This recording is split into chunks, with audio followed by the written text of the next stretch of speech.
She afterwards came to Freud for treatment and proved, though not during our very first conversation to be sure, to have been a masturbator for many years with a... okay, why is this relevant? Okay, maybe it is. With a considerable leucorial discharge. I do not know what leucorial, Leucorrhoeal. I don't know what that is, but a leucorial discharge I can guess. This leucorial discharge, quote, had a close bearing upon her vomiting. Now, what does he mean by a close bearing on her? Does he mean right after she finished she vomited? Or does he mean that her vomiting some way was related to her masturbation in some way? I mean, she didn't come to him and say, right after I finished masturbating I vomit. So why does he think that the leucorial discharge had anything to do with her vomiting? Unless he's obsessed with sex and can't get his mind off of it. Because in a culture where you shut down the mind, one of the only things that develops is the sexual appetite. And that is obviously the type of culture he was in. Surprised that 20 years later Nazism arose. She had finally broken herself of the habit, but was tormented in her abstinence by the most acute sense of guilt, so that she looked upon every misfortune that befell her family as divine punishment for her transgression.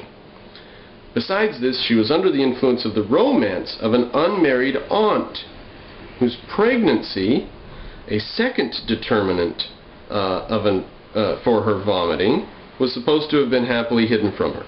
So, her aunt is pregnant, but she's not supposed to know. Plus, she masturbates. And these two things have caused her to vomit a lot. The girl was looked upon as a mere child, but she turned out to be initiated into all the essentials of sexual relations. Now, his diagnosis is very telling of what is in his mind. Alright, we skip to the next page. Now keep in mind I have a video called Sexed Up Statists, where I talk about how highly state-controlled societies in history have been very sexually oriented because the state cannot prevent the development of sex. Only the development of the mind can be done with state controls. Religions do try to prevent the development of sex, don't they, by chopping off pieces of the sexual anatomy.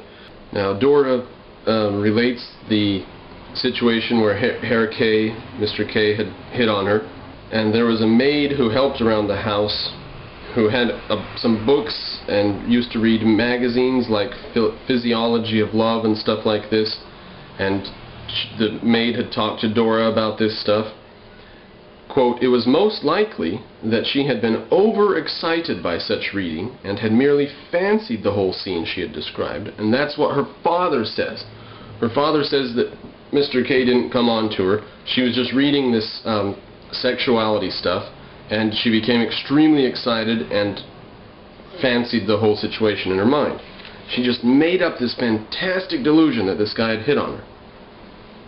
"I have no doubt," continued her father, this is Dora's father, "I have no doubt about it. I myself believe that Dora's tale of the man's immoral suggestions is a fantasy that has forced its way into her mind."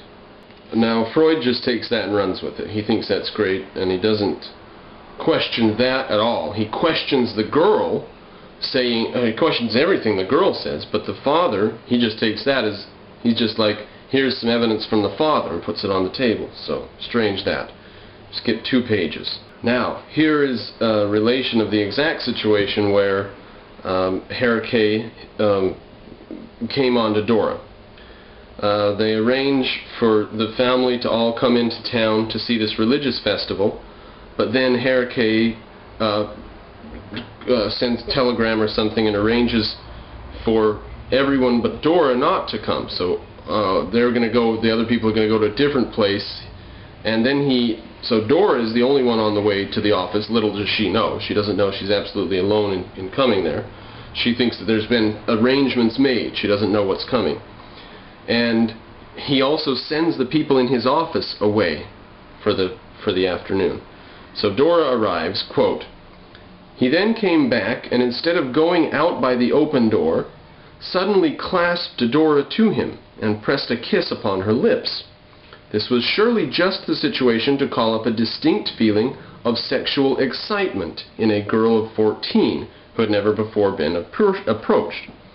Alright, possibly a 14-year-old would be sexually excited by a 50-year-old man forcing himself on her. Possibly. That's within the universe. That's a possibility, right? But Dora says she was not. Quote, Dora had at that moment a violent feeling of disgust, tore herself free from the man, and hurried past him to the staircase and from there to the street door. Right, so that sounds normal, that sounds believable, but guess what he says about half a page later? I should without question consider a person hysterical in whom an occasion for sexual excitement elicited feelings that were preponderantly or exclusively unpleasurable. So, he says, the very fact that she didn't like this come on from the old man shows that she is hysterical. I should without question consider a person hysterical in whom sexual excitement elicited feelings of unpleasurableness.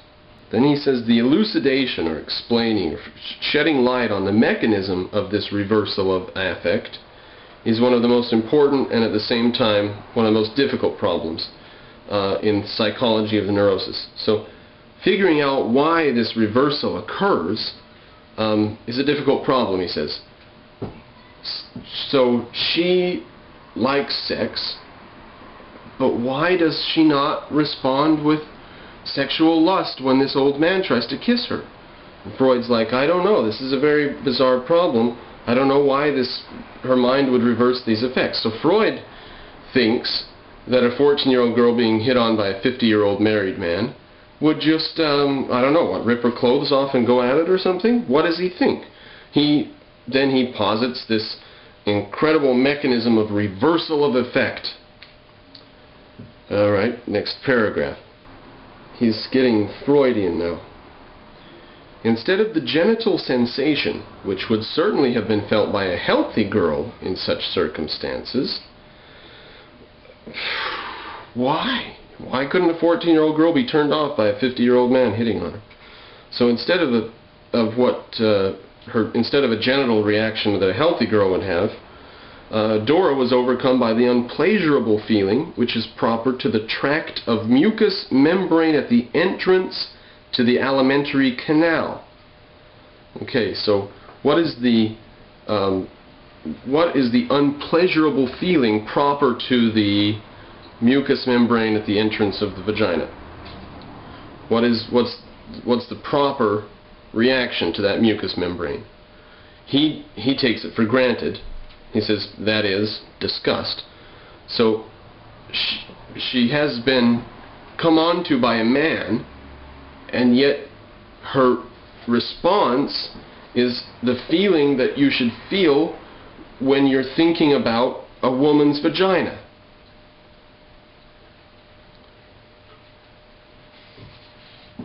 Full stop, no explanation. The stimulation of her lips by the kiss was no doubt of importance in localizing the feeling at that particular place. In other words, it brought her attention to her lips instead of where it should have been. But I think I can also recognize another factor in the operation. So cut off that last sentence. Back to where it says the stimulation of her lips by the kiss, just cut that sentence off. Skipping to the next page. I have formed in my own mind the following reconstruction of the scene, says Freud.